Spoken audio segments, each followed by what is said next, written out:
యోనాకు దేవుడు ప్రత్యక్షమై మాట్లాడుతున్నాడు.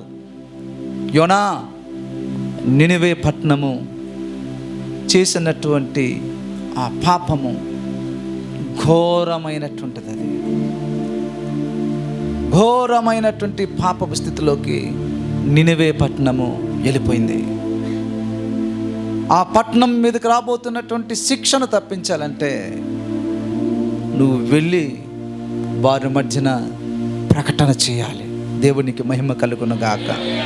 హల్లెలూయా. దేవునికి స్తోత్రము కలుగును గాక. యోనా అనే పేరుకి అర్థము పావురమా అనే అర్థము.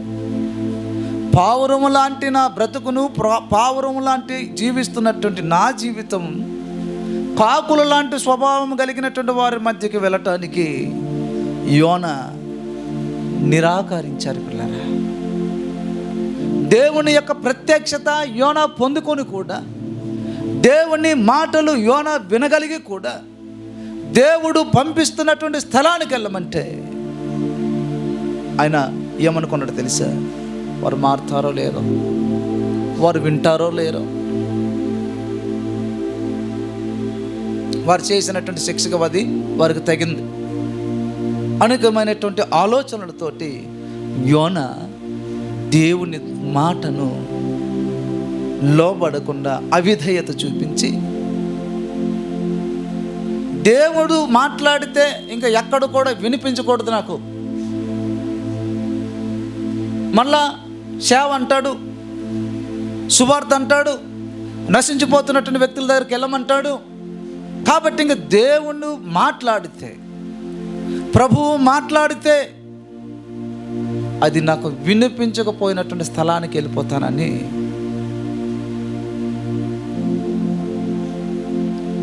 తర్షీషు అనబడినటువంటి పట్టణానికి టికెట్ కొనుక్కొని వాడకి ప్రయాణం చేస్తూ దూరంగా వెళ్ళిపోవాలన్నటువంటి ఆలోచన. దూరంగా వెళ్ళిపోవాలి, ఇంకా దేవుడు మాట్లాడితే ఇంక నాకు ఎక్కడ వినిపించకూడదు. ఒకవేళ దేవుడు మాట్లాడితే ఇంక మరలా ఏమని ప్రత్యక్షం అవుతాడు? మరలా నినివేకి వెళ్ళమంటాడు. అంటే దేవుడిచ్చినటువంటి ధనాన్ని యోనా ఏం చేస్తున్నాడంటే దుర్వినియోగం చేస్తున్నాడు. ఆ వాడ ఎక్కడానికి, టికెట్ తీసుకోవడానికి డబ్బులు ఎక్కడి నుండి వచ్చింది? దేవుడిచ్చింది. దేవుడిచ్చినటువంటి ధనాన్ని పిల్లరా నిష్ప్రయోజనమైనటువంటి దాని కొరకు ఖర్చు పెడుతున్నాడు. అక్కడ జరిగినటువంటి ఒక సంఘటన మీకు చెప్పడానికి ఈ వర్తమానం తీసుకున్నాను. పిల్లరా, భూమి ఆకాశాలు సృష్టించినటువంటి సృష్టికర్త ఆ సముద్రపు ప్రయాణంలో సృష్టి ఆయనది. ఆయన ఏదైతే ఆజ్ఞాపించాడో సమస్త సృష్టి కూడా ఆయన మాటకు లోబడవలసి ఉన్నది. సృష్టి అంతా కూడా దేవుడు నోటి మాటతో కలుగు చేశాడండి.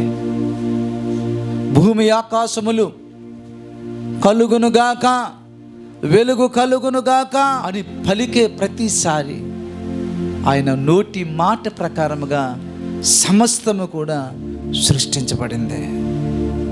ఇప్పుడు యోనా ప్రయాణం చేస్తూ ఇంక దేవుడు కూడా మాట్లాడితే వినిపించకూడదు అన్నట్టు రీతిలో గాఢ నిద్రపోయాడంట. ఏ నిద్ర?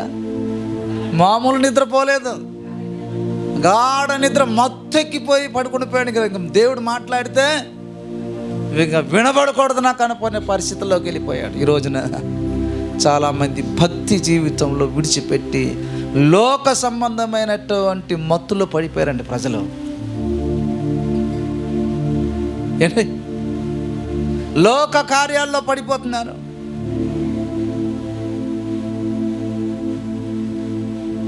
అటువంటి పరిస్థితుల్లో దేవుడు దేనికి ఆజ్ఞాపించాడు తెలుసా? గాలి తుఫానులకు ఆజ్ఞాపించాడు. ప్రైజ్ గాడ్, హల్లెలూయా.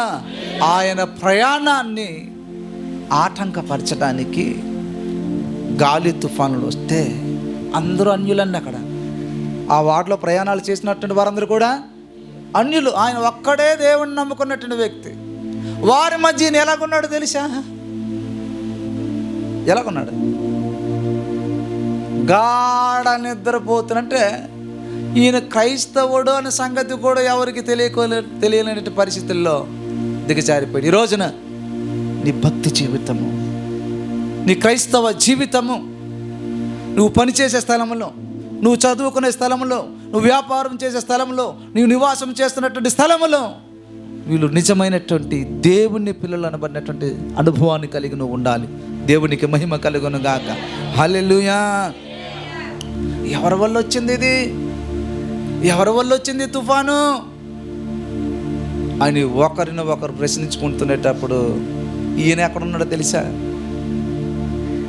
గాలి తుఫాన్లు వచ్చేటప్పుడు అందరూ భయపడిపోతున్నారు. ఈయనేమో హాయిగా గాఢ నిద్రపోయో ఈ నిద్రపోతా అని పిలిచారండి వచ్చి వాళ్ళు. ఈ అన్యజనులు వచ్చి దేవుణ్ణి సేవకుడైనటువంటి ఈయనను, దేవుణ్ణి కుమారుడైనటువంటి ఈయనను ఏమని పిలుస్తున్నారు? అమ్మా అంటే నువ్వు ఏ స్థితికి దిగజారిపోయావు? వారి మధ్యన నువ్వు నీ సాక్ష్య జీవితం ద్వారా అనేకులు ప్రభావితం చేయాలి. పౌలు అలాగే కథ చేశాడు. గడిచిన వారం చెప్పాను. పౌలు గారు ఏం చేశాడు? జరుగుతున్నటువంటి ప్రమాదాన్ని ముందుగానే, ఆ ప్రమాదానాన్ని ముందుగానే అందరికి హెచ్చరిక చేశాడు. కానీ యోనా హెచ్చరిక చేయలేనటువంటి పరిస్థితుల్లోకి వెళ్ళిపోయాడు, మత్తుల్లోకి వెళ్ళిపోయాడు. ఈ రోజున క్రైస్తవ జీవితంలో లోక సంబంధమైన కార్యకలాపాల్లో మునిగిపోయి మత్తెలిగిపోతే ఏమవుతుందో తెలుసా? భయంకరమైనటువంటి ప్రమాదానాలు నీకు ఎదురుపడుతుంది. నువ్వు క్రమపరచబడితే దేవునికి స్తోత్రం. లేదా ఒక తుఫాను నీ ఇంట్లోనే ప్రారంభమవుతుంది పిల్లరా. అప్పుడు సీట్లు వేశారు. ఎవరి వల్ల వచ్చిందిరా? వాతావరణం ఇంతవరకు బాగుండేది, ఏ హెచ్చరిక ప్రమాదాలు మనకు రాలేదు. అప్పుడప్పుడు మెసేజ్లు వస్తుంది మధ్యకాలంలో, ఖాళీ స్థలాల్లో నిలబడద్దు, మీ ప్రాంతాల్లో పిడుగు పడుతుంది, రానున్న 24 గంటల్లో ఏంటి తుఫాను హెచ్చరికలు మనకు వస్తుంది. ఆ రోజుల్లో మనుషులు అంచనా వేసేవారు వాతావరణాన్ని చూసి. ఈ వాడను నడిపించినటువంటి వారికి బాగా అనుభవం ఉంది. వాతావరణం చూసి వాడను నడిపించడం, వారి యొక్క అంచనాల ప్రకారంగా వాతావరణం శుభ్రంగా ఉంది, బాగానే ఉంది. ఏ యొక్క తుఫాను యొక్క సూచనలు వారికి కనిపించలేదు. కానీ పరిస్థితులు మారిపోయింది పిల్లలు ఒకేసారి. దేవునికి మహిమ కలుగునుగాక. హల్లెలూయా. దేవునికి స్తోత్రము కలుగునుగాక. చీట్లు వేసుకున్నారు. అది ఎవరి పేరున వచ్చిందమ్మా? ఎవరి పేరున వచ్చింది? యోనా పేరున. బాబు ఇంక నువ్వు మా వాడలో ఉంటే నీతో పాటు కూడా మేము కూడా నాశనం అయిపోతామని ఆయనకి అమాంతంగా ఎత్తుకొని సముద్రంలో పడివేస్తే దేవుడు ఎక్కడ సముద్రం దగ్గర ఒక మహామత్స్యమును ఆజ్ఞాపించాడు పిల్లరా. ఎవరి కోసం? యోనాకు విసిరేగానే ఆ చేప వచ్చి యోనాను మింగివేసి 3 దినాలు ఈ చేప గర్భంలో యోనా ఉన్నాడు. ఇదంతా మనకు బాగా తెలుసు. జాగ్రత్తగా వినండి. యోనా పడిపోయి 5 నిమిషాల తర్వాత వస్తే చేప అక్కడికి పరిస్థితి ఏమిటి? హలో, యోనా గారిని పడేసిన తర్వాత దేవుడు ఆజ్ఞాపించాడు దేన్ని? చేపకి, రాయ్ నా సేవకుడైనటువంటి యోనా ఫలానా వాడలో ఉన్నాడు, ఫలానా సమయాన్న ఫలానా టైమున యోనాను పడివేస్తారు. నువ్వు వాడికి తినకూడదు, వాడిని నువ్వు భద్రముగా నీ గర్భములో దాచుకోవాలి అని దేవుడు చెప్పాడు. ఏటన్నది దేవుడు? అమ్మా, యోనా దేవుడు మాట విన్నాడా? చేప దేవుని మాట విన్నదా? పశువులు, జంతువులు, జలచరములు దేవుని యొక్క మాట వింటుంది, కానీ తన స్వరూపమందు చేసినటువంటి మానవుడు దేవుని యొక్క మాట వినడం లేదు. ఆకాశమా ఆలకించు, భూమి చెవియొగ్గు, నేను పిల్లలను కని పెద్దవారిని చేస్తే వారు నా మీద తిరుగుబాటు చేస్తున్నారు. భయం లేదండి ఈ రోజున. దేవుని భయం లేదు మనుషులకు. ఒకవేళ కనుక చేపగారు యోనా గారిని మృంగడానికి ఒక 5 నిమిషాల తర్వాత వస్తే యోనా పరిస్థితి ఎలాగుంటుందమ్మా? 5 నిమిషాల తర్వాత నీటిలో మునిగిపోయి ఎలాగుంటే ఏమవుతావు? చచ్చి 2 రోజుల తర్వాత ఎక్కడో తేలుతా. ఈ కడుపేమో గాలి కొట్టినట్టు బెలూన్ లాగా ఇంత అయిపోతాయి. అంటే చేపకు టైము తెలుసు. నీకు టైం ఉందా దేవుడి దగ్గర రావటానికి? దానికి సమయం తెలుసు. మీరు సమయమును పోయిన యొక్క అజ్ఞానుల వలె కాక జ్ఞానుల వలె నడుచుకుని, జ్ఞానము కలిగినటువంటి వారు దేవునితో సాంగత్యము కలిగి దేవుని ప్రజలతో కలిసి ఇటువంటి ప్రార్థనా స్థలాల్లో దేవుని కొరకు మండించబడినటువంటి అనుభవాల్లో వారు ఉంటారు. పిల్లరా, దేవునికి మహిమ కలుగునుగాక. ఎంత సమయం వేచి చేశాడు? పడుకోవడం ఆయన పని. ఇది నిద్రపోయే సమయం కాదండి. క్రైస్తవులు, సేవకుడు నిద్రపోకూడదు, సంఘము నిద్రపోకూడదు. సాతాను యొక్క కబంధ హస్తాలలో ఉన్నటువంటి ప్రజలను తీసుకొచ్చి దేవుని దయగలిగినటువంటి హస్తాల్లో పెట్టే సమయం ఇది. యవ్వన ప్రాయంలో ఉంటుండగానే అనేకులు చనిపోతున్నారు. మత్తుకు బానిసైపోయి, వ్యసనాలకి బానిసైపోయి చాలా మంది మృత్యువాతలో పడుతుంటే, క్రైస్తవ సంగమ, దేవుని ప్రజలారా, నీకు చెవులు లేదా? ఆత్మ సంబంధమైన చెవులు. నీకు కళ్ళు కనిపించటం లేదా? నీ మధ్యనే బ్రతుకున్నటువంటి సజీవంగా ఉన్నటువంటి యవ్వనస్తులు మట్టిలో కలిసిపోతుంటే ఇంకా నువ్వు భూమి మీద ఉన్నావంటే అది కృప. కృప ఎందుకో తెలిసి దేవుడు భూమి మీద ఉంచుతున్నాడు తన పనిని నీ ద్వారా జరిగించుకోవడానికి, అనేకులకు మార్గదర్శకముగా నువ్వు నేను ఉండటానికి. దేవునికి మహిమ కలుగునుగాక. అది ఏం చేసింది? మొదటిగా చెప్పండి, టైం పాటించింది. సరైన టైంలో క్యాచ్ చేసింది. క్రికెట్ ఆట అవుతుంటుంది, 1 సెకండ్ చాలండి మ్యాచ్ అంత పోవడానికి. సరైన టైంలో క్యాచ్ పడుతున్న టైంలో 1 సెకండ్ మిస్ అయిపోయింది అనుకోండి, బాల్ ఏమైపోద్ది బాబు? ఆడినటువంటి వారు సీనియర్లు ఏమవుతుంది? మొత్తం ఆట అంతా కూడా పోయినట్టే. ఒక చేప సమయాన్ని పాటించింది. నీకు సమయం ఉందా దేవుడి దగ్గర రావటానికి? దేవుని దగ్గరికి టైంకి వస్తున్నావా? దేవునికి మహిమ కలుగునుగా. చెప్పండి, ఇప్పుడు యోనా గారు ఎక్కడికి వెళ్ళిపోయారు? జేమ్స్ యోనా ఎక్కడున్నాడు? మామూలు చేప కాదు అదే, దేవుని ఆజ్ఞకు లోబడిన చేప అది.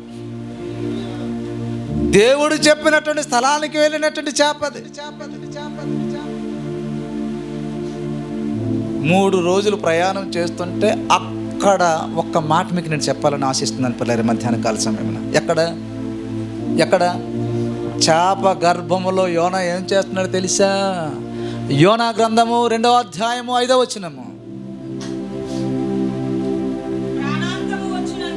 ప్రాణాంతము వచ్చినంతగా జలములు నన్ను చుట్టుకొని ఉన్నవి, సముద్ర అగాధము నన్ను ఆవరించి ఉన్నది, సముద్రపు నాచు నా తలకు చుట్టుకొని ఉన్నదని ఎక్కడ కన్నీరు కార్చి ప్రార్థన చేస్తున్నాడు తెలుసా? అమ్మా, ఎక్కడ కన్నీరు ప్రార్థన చేస్తున్నాడు? అయ్యో, నా తలకు నాచు చుట్టుకుపోయింది. ఇది మన యొక్క వాక్యాంశం ఈ రోజున. చెప్పండి హల్లెలూయా, దేవునికి మహిమ కలుగునుగాక. ఏ వాక్యం విన్నారని చెప్తే మీరు పదిలపరచుకోవాలి హృదయాల్లో. ఎక్కడి నుంచి ప్రార్థన చేస్తున్నాడు? మరి నీకు మంచి దేవుడు ఇల్లు ఇచ్చాడు కదా, ప్రార్థన చేస్తాం ఇంట్లోనే. ఆయన సముద్రపు అగాధ జలముల్లోకి దిగిపోయి చేప గర్భములో ఏమని ప్రార్థన చేస్తున్నాడు తెలుసా? నా తలకు నాచు చుట్టుకుపోయింది. నాచు కోసం కూడా పరిశుద్ధాత్మ దేవుడు బైబిల్లో రాయించాడు. చూసారా నాచు?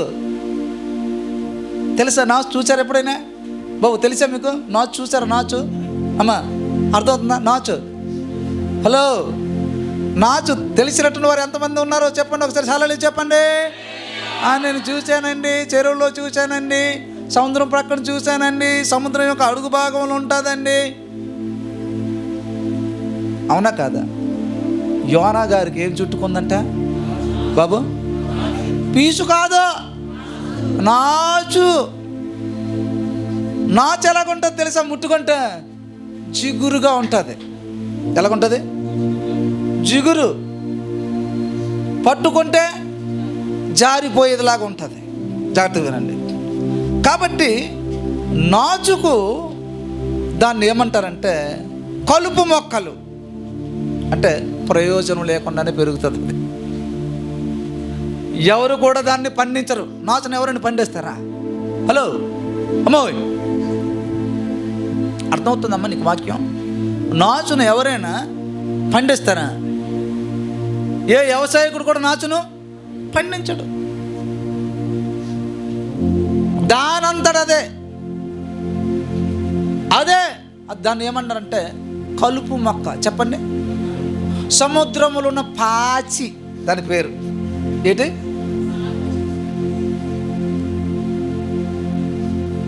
పాచి, కలుపు మొక్క, నాచు. ఇది యోనాకి ఏమైందో తెలుసా? మీరు వేసుకున్నారు చూసారా? అలాగ చుట్టుకోలేదు. ఆయనకి బాగా బిగపెట్టేసింది. అది అర్థమవుతుందండి. ఏదో టోపీ పెట్టుకున్నట్టుగా, నేను బుర్రకి రుమాలు కట్టుకున్నట్టుగా, తలపాకలాగా ఇది లేదు. ఆయనకి ఈ నాచు చుట్టుకుపోయేటప్పుడు ఏమని ప్రార్థన చేస్తున్నారు తెలుసా? చదువుతామా మాటలు?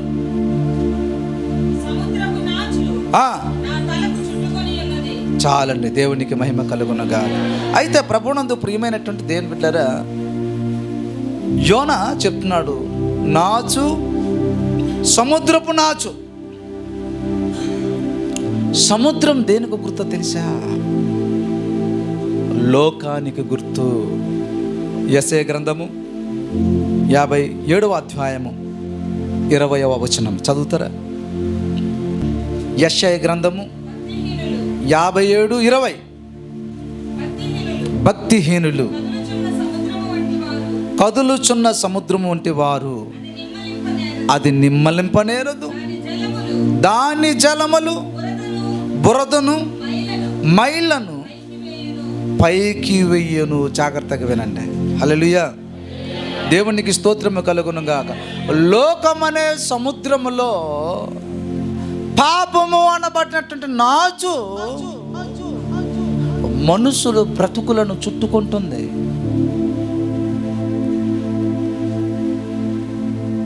లోకమనే సముద్రములో పాపము, వ్యసనము అనబడినటువంటి ఒక నాచు ఈ లోకమంతా కూడా పిల్లరా విస్తరించబడిపోయి ఉంది.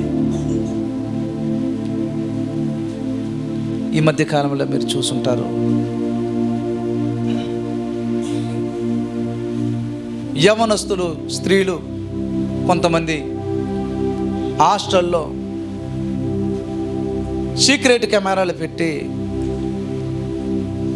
వారి రహస్యాలంతా కూడా, వారి వస్త్రాలు మార్చుకోవడం, స్నానాలు చేయడం అదంతా కూడా రికార్డ్ చేసి దాన్ని అమ్మినటువంటి భయంకరమైనటువంటి క్రూర మృగాలు ఈ లోకంలో ఉన్నారు పిల్లరా. అంటే మనుషులను ఈ పాపం అనేటువంటి నాచు ఏం చేస్తుందో తెలుసా? చెప్పాలి. ఎక్కడ చుట్టుకుందో తెలుసా? బుర్రకు చుట్టిందంటది. కొన్ని పాములు ఉంటుందండి, అది కొన్ని జంతువులకు ముందు మెంగదు. కొన్ని అనకొండ చూడండి, అనకొండ వెంటనే దాడి చేసి మింగదు, ముందు దాన్ని చుట్టుకొని దాని ప్రాణం తీసిన తర్వాత మింగుతుంది. సాతానుడు కూడా మొదటగా నీ దగ్గరకు వచ్చేటప్పుడు ఎలాగ వస్తాడు తెలుసా? నెమ్మదిగా వస్తాడు. అవ్వమ్మ దగ్గరికి ఎలాగొచ్చాడు? సౌండ్ లేకుండా వచ్చి నెమ్మదిగా మంచి చేసినట్టు మంచి మాటలు చెప్పి ఒకేసారి ఆమెను చుట్టుకొని ఏదైనా తోట నుంచి బయటికి వెళ్ళే పరిస్థితిలోకి ఆమె ఆదామవ్వలు ఆ పరిస్థితిలోకి వెళ్ళిపోయారు పిల్లరా. కాబట్టి ప్రభునందు ప్రియమైనటువంటి దేవుని బిడ్డలారా, నాచు దేనికి గుర్తో తెలుసా? సాతానుకి గుర్తు. నాసు దేనికి గుర్తో తెలుసా? వ్యసనాలకు గుర్తు. ఎవరికైనా అడగండి, ఒకప్పుడు మీరు తాగినటువంటి వ్యక్తిని అడగండి, నీకు ఎలాగ వ్యసనం స్టార్ట్ అయిందని నన్ను అడిగితే ఫస్ట్ స్టార్టింగ్లో సరదా. వ్యసనాలు ఎలాగ స్టార్ట్ అవుతుంది? సరదాగా స్టార్ట్ చేస్తారు. తర్వాత టైం అయితే 7 అయితే పిలుస్తుంది, రా కొట్టుకు రమ్మని పిలుస్తాడు. ఎంతమంది ఆ వ్యసనాలకి ఆ నాచుకి చుట్టుకొని ఒకప్పుడు బాగా బ్రతికినట్టు వారే చేతులు చాపుతున్నారు. కారణం ఏంటో తెలుసా? వ్యసనము అనబడినటువంటి నాచుకు చుట్టుకున్నటువంటి వ్యక్తి ఇలా పాత బస్ స్టాండ్ వైపు సాయంత్రం ఉదయం వైపు వెళ్తే బాగా మంచి కుర్రాలే టిఫిన్కి ఇవ్వండి అని అడుగుతున్నారు. కారణం ఏంటో తెలుసా? వ్యసనము అనబడినటువంటి ఒక నాచు చుట్టుకొని దాంట్లో నుంచి బయటపడలేకపోతున్నారు. ఈ వ్యసనము మొదటిగా ఎలాగ సంతోషముగా ప్రారంభిస్తున్నారు, చివరికి వేడుపులతోటి దుఃఖముతోటి ముగిస్తున్నారు. యోనాకి ఆ గతి రావడానికి గల కారణం ఏంటో తెలుసా? దేవుని మాటకి ప్రాధాన్యతనివ్వలేదు. దేవుని మాట విని ఉంటే యోనాకి నాచు చుట్టుకోకపోయాను. చుట్టుకోవడానికి గల కారణం ఏంటి? ఇప్పుడు నేను వెళ్ళమనుతున్నటువంటి ప్రదేశానికి నువ్వు వెళ్ళి ఉంటే ఆ స్థితికి యోనా రాకపోను పిల్లరా. ఈ రోజున చాలాసార్లు సేవకులు వాక్యం ద్వారా హెచ్చరిస్తున్నప్పుడు, సేవకురాలు దేవుని యొక్క వాక్యం చేత బలపరుస్తూ చెబుతున్నప్పుడు మనకు కాదులేండి, ఇలాగే ఉంటుందిలేండి అది అనుకుంటున్నారు. కానీ అయ్యో ఆ మాటలు నాకే, నేను నా జీవితంలో నేను పడిపోకుండా జాగ్రత్త పడగలిగినటువంటి స్థితిలోనికి సేవకులు నాకు వాక్యం చెప్తున్నారని నువ్వు ఎంచి ఉంటే ఈ రోజున వ్యసనాలకి బానిస యొక్క అనుభవంలోకి వెళ్ళకుండా ఉండగలిగినటువంటి వారమే ఉంటాం పిల్లలు. దేవునికి మహిమ కలుగునగా. ఈ నాచు ఎక్కడ ఉంటుందంటే సముద్రంలో ఉంటుంది. సముద్రము అంటే లోకానికి గుర్తు. లోకంలో ఏముంది? పాపం. లోకమంతా కూడా పాపంతో నిండిపోయింది. నాచులో మునిగిపోయి ఉన్నారు జనాలు. చిన్న నెలలు నిండిన పిల్లలకి పాడు చేసేస్తున్నారు. చూస్తున్నారా ఏమైందంటే పాపపు నాచు మనుషులను చుట్టుకుపోయింది పిల్లరా. కామాంధులు అయిపోయారు పిల్లరా. ఆ సముద్రంలో ఏముంటుందంటే తెలుసు? బురద. ఏముంది లోకంలో? బురద. అది బురదని తెలిసి నువ్వు దాని పక్కకి ఎందుకు వెళ్ళడం? నీ యవ్వన విచ్చలను విడిచిపెట్టి నువ్వు పారిపోవాలి. దేవునికి మహిమ కలుగునుగాక. లోకములో సముద్రానికి ఎలాగైతే శాంతి ఉండదో, సముద్రానికి ఎలాగైతే సమాధానం ఉండదో, లోకమంతా కూడా ఏమైపోయిందో తెలుసా? శాంతి సమాధానాలు లేకుండా ఉంది పిల్లరా. అది వెళ్ళగక్కుతుందంట. కాబట్టి ప్రభునందు ప్రియమైనటువంటి దేవుని బిడ్డలారా, అయితే ఆ యొక్క నాచు యోనాకి ఎక్కడ చుట్టుకుంది? తలకు చుట్టుకుంది. మరి తల పట్టుకుంటే సాతాను కూడా మామూలు పట్టుకోడాడు. నీ జుత్తు పట్టుకొని ఆడుతో పాటు నరకానికి తీసుకెళ్ళడానికి ప్రయత్నాలు చేస్తున్నాడు వాడు. ఏంటి? జాగ్రత్తగా వినండి. తల దేనికి గుర్తో తెలుసా? ఆత్మీయ జీవితంలో తల అధికారానికి గుర్తు. తల ఆలోచనలకు గుర్తు. దేవునికి మహిమ కలుగునుగా. హల్లెలూయా. దేవునికి మహిమ కలుగునుగా. ఇంకొకటి, తల నీ ఆత్మీయ జీవితానికి గుర్తు, తల నీ హృదయానికి గుర్తు. అది ఎక్కడ పట్టాలనుకుంటుంది ఈ పాపపు నాచు? ఏంటి? నడుము వంగిపోయినటువంటి స్త్రీ పరిశుద్ధ బైబిల్ గ్రంథంలో రాయబడింది. ఆమెకి ఎక్కడ చుట్టాడో తెలుసా? కరెక్ట్గా నడుముకు చుట్టేసింది. ఇలాగా ఉన్న మనిషి యవ్వన ప్రాయంలో ఇలా నడవలసినటువంటి ఆమె యవ్వన ప్రాయములో పట్టినటువంటి ఈ యొక్క విచ్చలు దురాత్మలు ఈ యవ్వన స్థలాలకి ఏం చేసిందో తెలుసా? ఫుల్గా బెండైపోయినట్టు చేసిందండి. అంటే సాతానుడు, అంధకార చీకటి శక్తులు, ఈ దురాత్మ శక్తులను పడినటువంటి నాచు అనేకమైనటువంటి యవ్వనస్తులను పట్టుకొని వారికి బలహీనతలకు బానిసలుగా చేసి రకరకాలైనటువంటి ఆలోచనలకు ప్రేరేపించి వారు జీవితాలు దేనికి పనికి రాకుండా చివరికి ఒక ట్రైన్ పట్టాల దగ్గర ఒక కిరసనాయిలు పోసుకొని చనిపోవటం కోసము ఒక ఫ్యాన్కు ఉరేసుకున్నటువంటి స్థలంలోనూ సాతానుడు వారిని తీసుకెళ్తున్నాడు పిల్లారా. కాబట్టి ప్రభునందు ప్రియమైనటువంటి దేవుని బిడ్డారా, జాగ్రత్తగా ఆలోచన చేయండి. తల దేనికి గుర్తు? అధికారానికి, ఆలోచనకు, నీ హృదయానికి, నీ ఆత్మీయ జీవితానికి గుర్తు. నాచు మనము పెంచకుండానే, లేకుండానే దానంతటదే పెరిగే పరిస్థితులు. అంటే పాపం అనేది నువ్వు పిలిస్తే వచ్చేది కాదు, నీ ప్రమేయం లేకుండా నీ జీవితంలోనికి ప్రవేశించేది అది.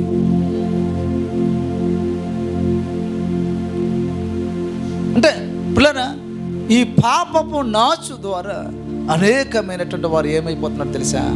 చుట్టబడిపోయి బయటికి రాలేక అటు గొయ్యి ఇటు నుయ్యి మధ్యన ఇరకాటంలో ఉన్నారు పిల్లరా. దేవుడి నామానికి మహిమ కలుగును గాక. కాబట్టి ఈ యొక్క తల అనేది యేసుక్రీస్తు ప్రభువారు సంఘం అనే శరీరమునకు ఆయన శిరస్సు అయి ఉన్నాడంటే పిల్లరా. శిరస్సు ఏదైతే ఆదేశిస్తుందో మిగతా అవయవాలంతా కూడా దానిని అమలు చేస్తుంది. సంఘము అనబడినటువంటి ఈ శరీరము, మనము క్రీస్తు యొక్క శరీరము. ఆయన సంఘానికి అంటే మనకు ఏమై ఉన్నాడంటే శిరస్సు అయి ఉన్నాడు. భార్యకు భర్త శిరస్సు అయి ఉన్నాడు. సంఘానికి యేసుక్రీస్తు ప్రభువారు శిరస్సు అయి ఉన్నాడు. కాబట్టి పిల్లరా, నీ శిరస్సుకు చుట్టుకున్నటువంటి ఆ నాచును శాశ్వతంగా ఏరులతో పాటు తీసివేయటానికి తన శిరస్సు మీద ఆయన ముళ్ళ కిరీటమును ధరించాడు. దేవునికి మహిమ కలుగునుగాక. హల్లెలూయా. దేవునికి స్తోత్రము కలుగునుగాక. కాబట్టి ప్రభునందు ప్రియమైనటువంటి దేవుని ప్రజలారా, మానవ జాతి అనబడినటువంటి నాచు చేత ఏం చేయబడ్డారు తెలుసా? చుట్టబడ్డారు. ఎవరు కూడా ఆ యొక్క పాపపు నాచు నుంచి వారిని విడిపించగలిగినటువంటి సమర్థుడు లేడు, శక్తిమంతుడు లేడు, పరిశుద్ధుడు కూడా లేడు. ఒకే ఒక వ్యక్తి, పరిశుద్ధుడైనటువంటి ప్రభు ఈ లోకమునకు వచ్చి ఆయన ఏం చేశాడు తెలుసా? మానవ జాతి అంతటికి కూడా పాపం అనబడినటువంటి నాచు చేత చుట్టబడి ఉంటే ఆ పాపపు కట్టుల నుంచి తన ప్రజలను విడిపించడానికి ఆయన ఏం చేశాడు తెలుసా? ఈ లోకానికి దీనుడుగా వచ్చాడు పిల్లరా. దేవునికి మహిమ కలుగును గాక. హల్లెలూయా. దేవునికి స్తోత్రము కలుగును గాక. నాచు అంటే దేనికి గుర్తు తెలుసా? 1 పాపానికి గుర్తు, 2 సాతానుకు గుర్తు, 3 లోక ఆశలు అనబడినటువంటి నాచు. ఈ లోక ఆశలు అనబడినటువంటి నాచులో ఎంతో మంది కొట్టుకుని పోతున్నారు, చుట్టుకుపోతున్నారు. ధనాపేక్ష అనబడినటువంటి నాచు. దేవునికి మహిమ కలుగును గాక. హల్లెలూయా. దేవునికి మహిమ కలుగును గాక. ప్రియరా, అవిధేయత అనబడినటువంటి నాచు, త్రాగుడు అనబడినటువంటి నాచు, ఇదంతా కూడా మానవ జాతికి పట్టి చుట్టి నరకములో పెట్టడమే సాతాను యొక్క ఉద్దేశము. నా దేవుని యొక్క అనాది ప్రణాళిక ఏంటో తెలుసా?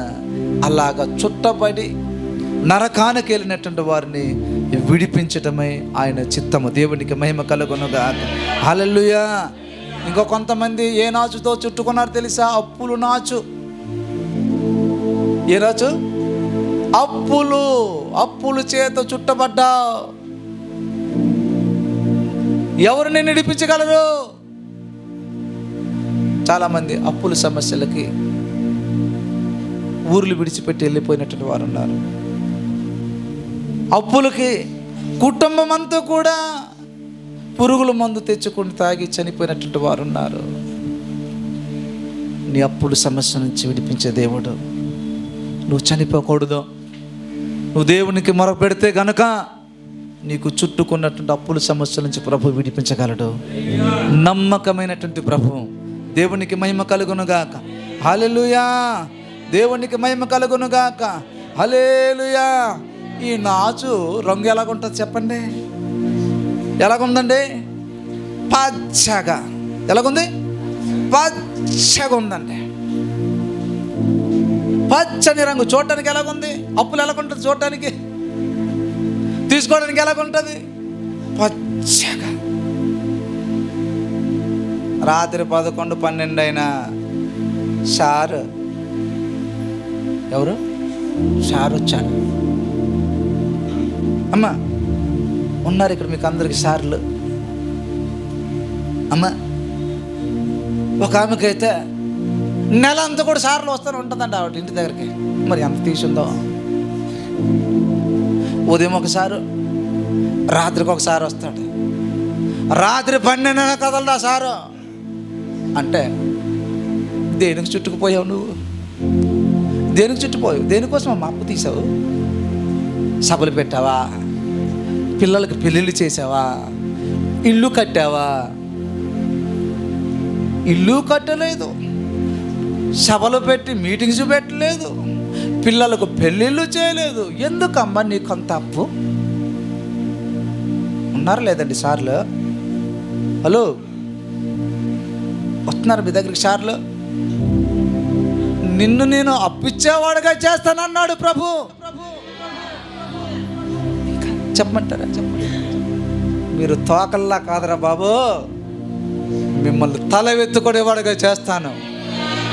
మీ తల వెత్తాలంటే నా తల సిలువ మీద నేను ఉంచుతున్నానని తండ్రి నీ చేతికి నా ఆత్మను అప్పగించుచున్నానని తల వంచాడు ఆయన. ఎందుకు తల వంచాడు తెలుసా? చెప్పాలి. ఎందుకు తల వంచాడు సిలువ మీద ఆయన? నీ తల పైకెత్తడానికి. నువ్వు ఎలాగుంటానంటున్నావు మళ్ళీ? అప్పు అప్పు అప్పు, లోకాశలు, ధనాపేక్ష. ఇదా? దానికోసం ఆయన తల వంచాడు. నేను తలగా ఉంచుతానని ప్రభు పిలుస్తుంటే నువ్వు ఎలాగుండడానికి ఇష్టపడుతున్నావు అంటే, నాచు నెమ్మదిగా కొంచెం వస్తుందండి పట్టడానికి ముందు. చిన్నది. మీరు నాచు అప్పుడప్పుడు చూస్తుంటే ఇలా తేలుతూ ముందు చిన్నది, ఒకేసారి నిన్ను చుట్టి అఘాతంలోకి తీసుకెళ్ళిపోతాను. కాబట్టి ప్రభునందు ప్రియమైనటువంటి దేవుని బిడ్డలారా, వాక్యం వింటాను నీవు నేను కూడా. నాచు చూడటానికి ఆకర్షణగా ఉంది. లోకం యొక్క పరిస్థితులు ఎలాగుందో తెలుసా? వినటానికి, చూడడానికి చాలా ఆకర్షణగా ఉంది. పచ్చగా కనిపిస్తుంది. దీనా అనబడినటువంటి ఒక యవ్వనరాలు అలాగే తమ చుట్టుపక్కల ఉన్నటువంటి అన్యజనుల యొక్క పద్ధతులు అదంతా కూడా వారికి ఎలా కనిపించిందంట? యవ్వనరాలకి ఆకర్షణగా అనిపించింది. అక్కడికి వెళ్ళి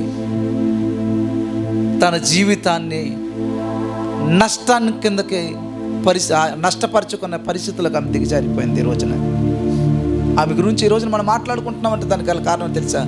లోకానికి యవ్వన ప్రాయంలో ఆమె ఏమైపోయిందో తెలుసా? ఆకర్షించబడిపోయింది.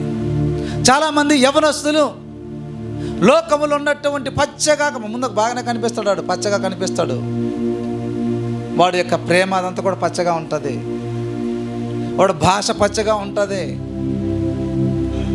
తర్వాత తెలుస్తుంది అది పచ్చని కాపురం కాదు, అది వెచ్చని కాపురం అని.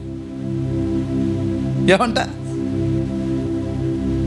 చాలామంది ఏమనుకుంటారు తెలుసా? పై రూపాలను చూసుకొని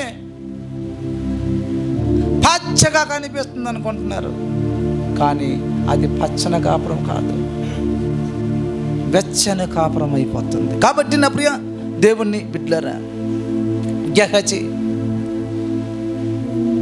గెహజీ లోక సంబంధమైనటువంటి సంపాదన కొరకు పరిగెత్తుకుంటూ ఎలీసాను విడిచిపెట్టి ధనాన్ని సంపాదించుకొని నయమాను తెచ్చినటువంటి వస్తువులను సంపాదించుకొని కుష్ఠరోగాన్ని తెచ్చుకున్నాడు. ఒకడు సర్వలోకాన్ని సంపాదించుకొని వాడి ప్రాణం పోగొట్టుకుంటే వాడికి ఏం ప్రయోజనము? దేవునికి మహిమ కలుగునుగాక. హల్లెలూయా, దేవునికి మహిమ కలుగునుగాక. కాబట్టి ప్రభునందు ప్రియమైనటువంటి దేవుని బిడ్డలు, అయితే ఈ చుట్టుకుపోయినటువంటి నాచు నుంచి బయటికి రావాలంటే మానవుడు శత ప్రయత్నాలు చేస్తున్నాడు, ఎన్నో రకాలైనటువంటి ప్రయత్నాలు చేస్తున్నాడు, కానీ ఏ ప్రయత్నాల వల్ల ప్రయోజనం లేదు. నీకు చుట్టుకున్నటువంటి ఆ నాచు నుంచి నువ్వు బయటికి రావాలంటే ఒక 8 విషయాలు నేను బైబిల్ గ్రంథంలో నుంచి చెప్తాను. దేవునికి మహిమ కలుగునుగాక. 1, నీకు చుట్టుకున్నటువంటి ఈ నాచు నుంచి నువ్వు బయటికి రావాలంటే నువ్వు పశ్చాత్తాపం పొందాలి. నీకు చుట్టుకున్నటువంటి ఏ వ్యసనమైతే నిన్ను చుట్టుకుందో ఆ వ్యసనము నుంచి నువ్వు బయటికి రావాలని నువ్వు ప్రార్థన చేసి ఒప్పుకోవాలి. మొదటి పాయింట్ ఏంటంటే, ఆ చుట్టుకుపోయినటువంటి పరిస్థితుల నుంచి నువ్వు బయటికి రావాలంటే నువ్వు ప్రార్థన చేసి ఒప్పుకొని వాటిని విడిచిపెట్టాలి. దేవునికి మహిమ కలుగునుగాక. 2వదిగా నువ్వేం చేయాలి తెలుసా? యేసు క్రీస్తు రక్తము చేత నీ పాపములను కడుక్కోవాలి. అప్పుడు ఆ నాచును ఏరులతో సహితము కూడా చెప్పాలి, ఏరులతో సహితము కూడా ఆయన తీసివేసేస్తాడు. పిల్లలు, దేవునికి మహిమ కలుగునుగాక. హల్లెలూయా. అంత మాత్రమే కాదు, నువ్వు నమ్మి బాప్తిస్మము పొందాలి, వాక్యం చేత బలపరచబడుతూ ఉండాలి. సహవాసములో కలిసి ప్రార్థన చేస్తూ సహవాసానికి దూరముగా ఉండకుండా నువ్వు ముందుకు వెళితే పిల్లరా, దేవుడు తప్పకుండా నీకు చుట్టుకున్న ప్రతి పరిస్థితుల నుంచి దేవుడు నిన్ను విడిపించగలడు. హల్లెలూయా. పరిశుద్ధాత్మ దేవుని యొక్క అనుభవం కలిగి ఉండాలి. మరి ముఖ్యంగా ఈ నాసు నుంచి బయటికి రావాలంటే పరిశుద్ధాత్మను నువ్వు పొందుకోవాలి, పరిశుద్ధాత్మ చేత నడిపించబడాలి. దేవునికి మహిమ కలుగునుగాక. అక్కడ కన్నీరు కారుస్తున్నాడు యోనా. ఏం చేస్తున్నాడు? ఎక్కడ కన్నీరు కార్చి ప్రార్థన చేస్తున్నాడు? చేప గర్భములో నుంచి ప్రార్థన చేస్తున్నాడు. అయ్యా, నా తలకు నాచు చుట్టుకుపోయిందని. నువ్వున్న పరిస్థితుల నుంచి నువ్వు ప్రార్థన చేయగలిగితే, నువ్వు ఎటువంటి పరిస్థితుల్లో పడిపోయినప్పటికీ కూడా, నువ్వు ఎటువంటి సమస్యల చేత చుట్టుపడినప్పటికీ కూడా యోనా ప్రార్థన చేసినట్లుగా నువ్వు ప్రార్థన చేస్తే 10వ వచనంలో ఉంటుంది, 2వ అధ్యాయం 10వ వచనంలో, అంతలో యెహోవా. మరలా దేవుడు ఏం చేశాడు? మరలా చేపకి ఏం చెప్తున్నాడు? ఆజ్ఞాపించాడు. అది యోనాను నేల మీద, చెప్పండి, మిఠాయి కిల్లి నవిలే తూ అన్నట్టుగానే చెప్పండి. నవ్వలేదు, దేవునికి స్తోత్రం. నవ్వలే వారు వేసే ఉమ్ము చెప్తున్నాను ఏండి. కిల్లి వేసి నవ్వులు పడేస్తారు, చూసారా? దేవుడు ఏం చేశాడు తెలుసా? ఈ యొక్క మత్స్యాన్ని, చాలా పెద్దది, అది చిన్నది కాదు, చాలా పెద్దది అది. దానికి ఆజ్ఞాపించగానే అది ఏం చేసిందో తెలుసా? కక్కింది. కొంతమంది కొన్నిటికి నాజులకు చుట్టుకుంటే ఈయన కడుపులో ఉంది, కక్కించాలి ఈయనకి. ఏదే చెప్పండారా బాబు, కక్కితే కానీ అది బయటికి రాదు. కక్కే మందులు కూడా అమ్ముతున్నారు, కక్కే మందులు తయారు చేసేవారు ఉన్నారు. ఏంటి జీవితాలు నాశనం అయిపోద్దండి కుటుంబాలు. అక్కడికి వచ్చి ఆ చేపకి, ఆ మత్స్యానికి దేవుడు ఆజ్ఞాపించినట్టునే ఏం చేసిందమ్మా అది సముద్రంలో కక్కలేదు. ఇంకా అక్కడ చాలా ఫోర్స్గా కక్కింది అది. కాబట్టి ఎక్కడ పడ్డాడు తెలుసా? నేల మీద పడ్డాడు. దేవునికి మహిమ కలుగునుగా. నువ్వు ఒప్పుకోవాలి, నువ్వు విడిచిపెట్టుకోవాలి. దేవునికి మహిమ కలుగునుగా. లేకపోతే ఏమవుతుందో తెలుసా? నాచు చుట్టుకుంటే మెడకి చుట్టుకోవడం కాదు, అరికాలు నుంచి శిరస్సు వరకు చుట్టేస్తుంది అది. అప్పుడు లాజరు బయటకు వచ్చినప్పుడు ఎలాగొచ్చాడు తెలుసా? లాజరు రా బయటికి అన్నట్టు ఎలాగొచ్చాడు? శిరస్సు నుంచి ఇలాగొచ్చాడండి. అంటే ఈ పాపపు నాసు సాతాను నేను చుడితే ఒక దగ్గర చుట్టాడు, మొదటిగా వచ్చి నెమ్మది బుర్ర చుట్టుకుంటాడు, నెమ్మదిగా నీ మెడకి, నెమ్మదిగా నువ్వు భుజాల దగ్గరికి వస్తాడు, చేతుల దగ్గరికి వస్తాడు, నడుము దగ్గరికి వస్తాడు, అరికాల దగ్గరికి వస్తాడు, మొత్తం చుట్టేసి నీకు ఇలా చేసేసి సాతానుడు ఏడు చెప్తే గెరాసేనీయుల దేశంలో సేనానబడినటువంటి ఒంటి మీద వస్త్రాలు లేదు, 2000 చుట్టిసింది ఈయనకి. ఒకటా రెండా? ఎన్ని చుట్టింది చెప్పాలి? 2000 చుట్టింది. ఏంటి 2000 ఏడు చుట్టింది? దయ్యాలు చుట్టింది. ఒక్కొక్క దయ్యం ఒక్కొక్క స్వభావం అండి. దయ్యాలకు రకరకాలైన స్వభావాలు ఉంటాయి తెలుసా? తెలిసా లేదా? కొంతమందికి దయ్యాలు పడుతుంది, అర్థమవుతుందా? ప్రార్థన తీసుకురానికి అర్థమవుతుంది లేదా? ఈ దయ్యాలు కొంతమందికి డబ్బులు దయ్యం. మీ మనవరాలకు పట్టింది, డబ్బులు చేతిలో పెట్టుకుంటూ ఊరుకునేది దయ్యం. ఏండి రకరకాలైనటువంటి దయ్యాలు మనుషుల యొక్క జీవితాల్లో ఆడుకుంటుంది ఫుట్బాల్ లాగా. వాళ్ళకి దేవుని దగ్గరికి తీసుకుని రావటం లేదు. తీసుకొస్తే వాడికి ఏం జరుగుతుందో వాడికి తెలుసు. సర్వోన్నతుడైన దేవుని కుమారుడా ఏమంటుంది? ఎన్ని పట్టింది వాడికి? ఎన్ని చుట్టిందమ్మా అమ్మా? నాయనో, అందుకే భార్య పిల్లలకు కూడా దూరం అయిపోయాడు. భార్య పిల్లలకు ఎవరు దూరం అవుతారో తెలుసా బాబు? భార్య పిల్లలకి సరిగ్గా పట్టించుకుపోయినటువంటి వ్యక్తి ఎవరో తెలుసా? చెప్పలే. సేనా ఆడి పేరు. భార్యను పిల్లల్ని పట్టించుకోకపోయినటువంటి ఏం పట్టింది ఆడికి? దయ్యం. ఏ దయ్యం అది చెప్పండి? 2000 పట్టింది. అనుమానించడం, కొట్టడము. అమ్మా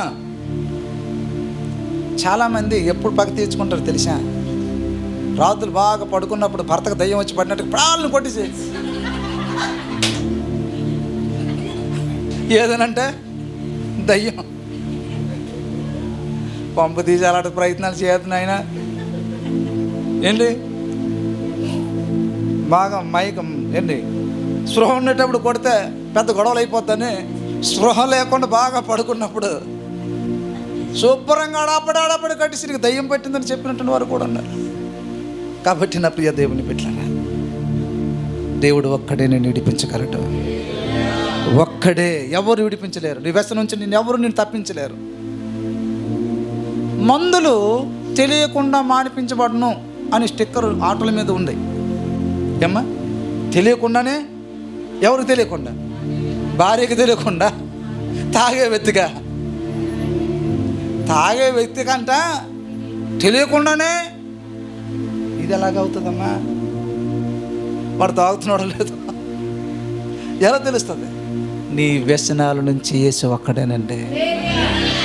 నువ్వు ఎటువంటి వ్యసనానికి బానిస అయిపోయినా నా ప్రభువు, నేను ఆరాధిస్తున్నటువంటి నా దేవుడు ఆ యొక్క చుట్టుకున్నటువంటి నాచు నుంచి బయటికి నిన్ను తీసుకుని రాగలిగినటువంటి సమర్థుడు. హల్లెలూయా, హల్లెలూయా. యోనా లాంటి అనుభవంలోకి మనం రావాలి, పశ్చాత్తాప పడాలి, కన్నీరు విడవాలి. దేవుడు అప్పుడు తప్పకుండా మనల్ని మన బంధకాల నుంచి విడిపిస్తాడు. తల్లంచని కళ్ళు మూసుకొని ప్రార్థన చేసుకుందాం.